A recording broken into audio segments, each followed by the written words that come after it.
राधे राधे। मैं साधना पांडे आपकी रसोई में आप सभी लोगों का हार्दिक स्वागत करती हूँ। देखिए मेरे मटर के पराठे बनके तैयार हो गए हैं। इसके चटनी के साथ, केचप के साथ, किसी भी चीज़ के साथ खाइए, बहुत ही टेस्टी लगते हैं। और आइए अब हम देखते हैं इसकी रेसिपी कि हमने इसको कैसे बनाया है। राधे राधे।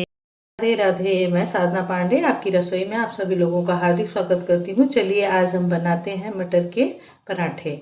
तो अभी हमने कढ़ाई रख दी। हमारी कढ़ाई जब तक गर्म होगी तब तक हम मटर को अच्छा धुल लेते हैं। मैंने धुल ली और कढ़ाई भी मेरी गर्म हो गई। तो इसमें हम डालते हैं अब सरसों के जो है आयल थोड़ा सा। तो इसमें अब हम डालते हैं पचफोड़न, और पचफोड़न चटक जाएगा तब इसमें हम जाए मटर जो है धुल करके रखे थे अब उसको और डाल करके इसको हम चला करके इसमें नमक वगैरह हम कुछ भी नहीं अभी यूज करेंगे। बस इसको हम इसी तरीके से चला करके और ढक करके जो है रख देंगे पकने के लिए। इसमें हम कुछ भी नहीं डालेंगे। जब ये पक जाएगा तो जो भी चीज़ें हमें मिलानी होगी ना हम उसके बाद इसमें मिलाएंगे। तो इसको हम अच्छा ढक करके रख देते हैं जो है पकने के लिए। तो गैस को हम कर देंगे स्लो। पक रही है तब तक हम लोग कर लेते हैं चटनी की तैयारी, क्योंकि हम पराठों के साथ चटनी बहुत ही टेस्टी लगती है। हमने एक छोटी सी प्याज ले ली है, 2 हरे लहसुन की कलियाँ ले लिया हमने, थोड़ी सी हरी धनिया ले ली और एक टुकड़े गाजर और हरी मिर्च। इन सबको हम छील के धुल करके ले ली है चटनी की। थोड़ी सी प्याज, टमाटर और हरा लहसुन और धनिया। तो हम इन सबको कट करके जार में हमें कट करके डाल दिए। अब इसमें हम नमक एडिट करते हैं। तो हम क्या करेंगे कि आधा जो है हम इसमें काला नमक डालेंगे और आधा जो है हम इसमें सादा नमक डालेंगे। काला नमक डालने से क्या होता है ना कि चटनी की स्वाद जो है ना दोगुना हो जाता है। तो हम इसमें आधा काला नमक और आधा सिंपल नमक मिलाएंगे, जितना कि हमारे चटनी में ज़रूरत है उस हिसाब से। तो अब इसको हम मिक्सी में अच्छा चटनी मेरी तैयार हो गई। तो अब हम चलिए चेक करते हैं कि हमारी मटर के क्या हालत हुए।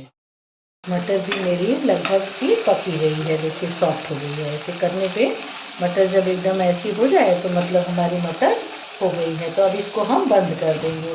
बंद करके हम इसको ठंडा होने देंगे। जब तक ये ठंडा हो रहा है तब तक इसमें क्या क्या डालना है हम उसकी तैयारी कर लेते हैं। तो हम इसे अभी ठंडा हो, जब तक मटर मेरी ठंडी हो रही है तो सबसे पहले तो हम आटा लगा के रख लेते हैं कि आटा मेरा सेट हो जाएगा। तो आटे में हम कुछ भी नहीं डालेंगे, ना नमक ना कोई मोयन, कुछ भी नहीं, क्योंकि हमें बनाने हैं मटर के पराठे। और पराठे बनाने हैं तो हमें पराठे में हमें उसमें नमक डालेंगे ही, अंदर भरने वाले में ही। और नमक हम चटनी में भी डाले हैं। तो दोनों चीज़ों से क्या होगा कि हमारा नमक परफेक्ट रहेगा। तो इसलिए हमें आटे में कुछ भी नहीं डालना है, लेकिन हमें आटा थोड़ा सा रोटी से नरम लगाना है। जितना हम रोटी का लगाते हैं ना उससे थोड़ा सा नरम नरम रहेगा। तो क्या है कि हमें भरने में आसानी रहेगी। तो हम आटा लगा करके रख लेते हैं। फिर मेरे लग गए हैं, ना ज़्यादा सख्त है और ना ज़्यादा नरम। बहुत ज़्यादा गीला भी नहीं होना चाहिए, बहुत ज़्यादा सख्त भी नहीं होना चाहिए। आटे ऐसे हो कि जिसमें उंगलियां जो है थोड़ी आसानी से, क्योंकि रोटियों में क्या है, रोटी वाले आटे में इतनी आसानी से नहीं होती हैं। तो आसानी से जब हमारी उंगलियां जब चली जाएंगी तो हमें किसी भी पराठे के जो है आटे इस तरीके के लगाने चाहिए। तो आटा मेरा लग गया तो इसको हम ढक के रख देते हैं सेट होने के लिए। और इसके बाद हम तैयारी करते हैं मटर। पराठे में क्या क्या डालेंगे, हम ले लेंगे थोड़ा सा जीरा, कच्चा जीरा थोड़ा सा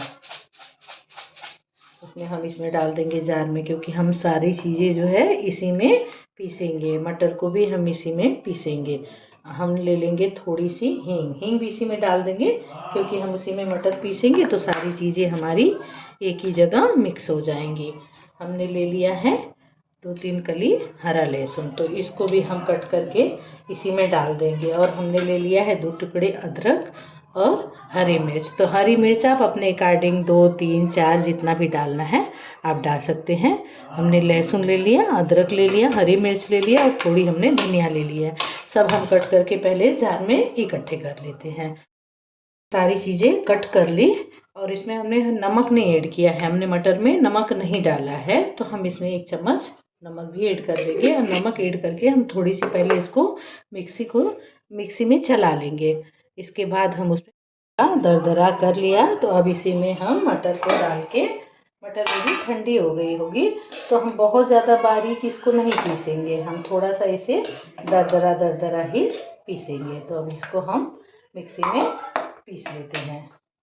पीस लिया है, तो इसे बहुत बारीक नहीं पीसते हैं, थोड़ा सा दरदरा ही रहता है। तो हमने इसको पीस लिया और अब हम एक जगह कलेक्ट कर लेते हैं। आटा भी मेरा सेट हो गया होगा, तो अब हम इसके बनाएंगे पराठे। सारी चीज़ें हमने नमक वगैरह सब कुछ कर लिया था, तो हम इसको इस तरीके से एक जगह जो है मिक्स कर लेंगे कि हमारे सारे नमक, मिर्च, अदरक जो भी हमने डाला है वो सब एक जैसा हो जाए। सामग्री हमने रेडी कर ली है, तो चलिए अब हम बनाते हैं पराठे। सबसे पहले तो हम एक गाय की रोटी बना लेंगे, क्योंकि कुछ भी बनाने से पहले हमें एक रोटी गाय की बना लेनी चाहिए। और अब हम बनाएंगे पराठे। जो है हमने ये आटा ले लिया है। आटे को हम ना कुछ इस तरीके से, जैसे कटोरियाँ बनाते हैं, हम इस तरीके से कटोरियों की जैसे बना लेंगे और इसमें हम भरेंगे इसको और इसको भर के हम ना, जो ये हमने मटर को भरा है, ये मटर हम इस तरीके से दबाएंगे कि आटे हमारे जो है ये इस तरीके से ऊपर आ जाएं।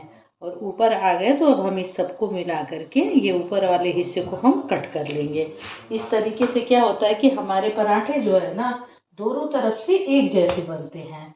और इस तरीके से हम नहीं भरते हैं तो ऊपर हमारा मोटा हो जाता है और नीचे हमारा पतला हो जाता है, और वो अच्छा नहीं लगता है।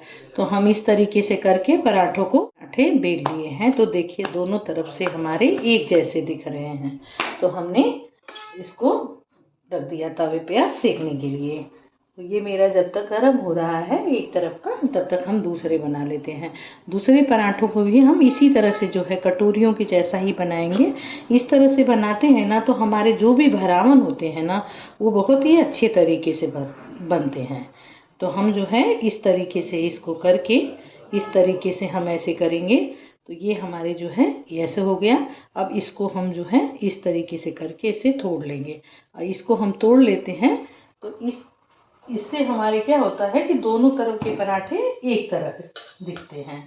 अब हमारे इधर से हो गया है, तो हम आयल लगाएंगे। आयल हमेशा हमें किनारों से लगाना चाहिए। हम किनारों से लगाते हैं तो हमारे किनारे अच्छे से सिक जाते हैं और बीच में हमारे आसानी से लग जाते हैं। और अगर हम बीच से लगाते हैं तो हमारे किनारे जो है ना वो कच्चे रह जाते हैं। और गैस की फ्लेम तो हमारे तवे के ऊपर निर्भर करती है कि तवा हमारा कैसा है। अगर ज़्यादा गर्म हो गया तो हमें कम कर लेना चाहिए, और अगर कम है तो हमें ज़्यादा कर लेना चाहिए कि हमारे पराठे अच्छे से सिक जाए। तो अभी हमारे तवा अच्छे से गर्म हो गया, तो मैंने गैस को कम कर लिया है। तो हम उलट पुलट करके अच्छा इसको सेक लेंगे। तो पूड़ियाँ जो है ना हमारे लिए बहुत ही फायदेमंद होती है, हमारे इम्यूनिटी सिस्टम को बढ़ाती हैं, और भी बहुत सारे फायदे हैं इसके। तो मटर की पराठे, मटर की पूड़ियाँ, हमें मटर की सब्जी, मटर की चीज़ें बना करके मटर के सीजन में हमें खाने चाहिए। तो जिसको किसी को क्या है, आयल से प्रॉब्लम होती है कि बहुत ज़्यादा आयल नहीं खाना चाहता है, तो इस तरीके से कचौड़ियों की जगह इस तरीके से पराठे बना करके खाइए, बहुत ही टेस्टी लगता है। ये अच्छा सिक गया। जब इस तरीके का हो गया तो हमारा पराठा सिक गया। तो अब हम दूसरा डालते हैं। और अगर मेरे पराठे बनाने की रेसिपी आपको पसंद आए, मेरी चीज़ें आपको पसंद आए, तो प्लीज़ लाइक करिए, कमेंट करिए, सब्सक्राइब करिए, फॉलो करिए, ढेर सारा प्यार दीजिए। और कमेंट करने में बिल्कुल भी कंजूसाई नहीं करिए। मैं साधना पांडे आपकी रसोई में आप सभी लोगों का हार्दिक स्वागत करती हूँ, और मैं यही कोशिश करूँगी कि हर रोज़ आप लोगों के लिए कुछ न कुछ नया लेकर के आऊँ। राधे राधे।